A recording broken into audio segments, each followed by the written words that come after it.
హిందువులు 2057 నాటి లోపు కష్టాలు కొని తెచ్చుకుంటున్నారన్నందుకు మీకు పదే పదే చెప్తున్నాం.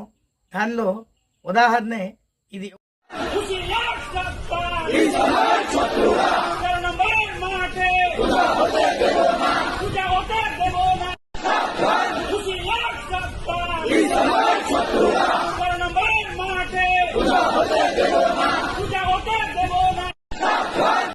దేవి పండుగ ఉందో, దేవి నవరాత్రులు ఉన్నాయో వీటిని బ్యాన్ చేయండి.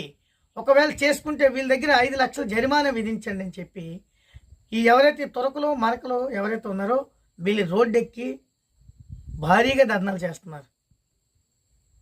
కాబట్టి హిందువులు ఈ వీడియో చూసాక కూడా ఇంకా సిగ్గు రాకపోతే, హిందువులు ఈ వీడియో ఇలాంటి సంఘటనలు చూసాక కూడా ఇంకా వీళ్ళు మొత్తం నిద్ర వీడకపోతే, హిందువులు ఇలాంటి ఘటనలు ప్రతిఘటించకపోతే, కావాలనే గుడ్డోళ్ళలాగా నటిస్తే ఖచ్చితంగా నేను చెప్పే మాట ఏదైతే ఉందో 2057 నాటికి భారతదేశంలో హిందువుల అంతం ఖాయం.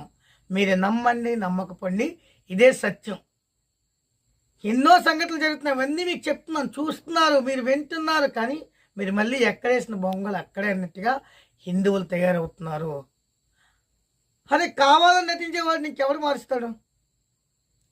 కావాలని వాడు నిద్రపోతున్నట్టుగా వాడు నడిస్తే వాళ్ళంటి వాళ్ళని ఇంకెవరు లేపుతాడు? కాబట్టి ఒక్కసారి అర్థం చేసుకో.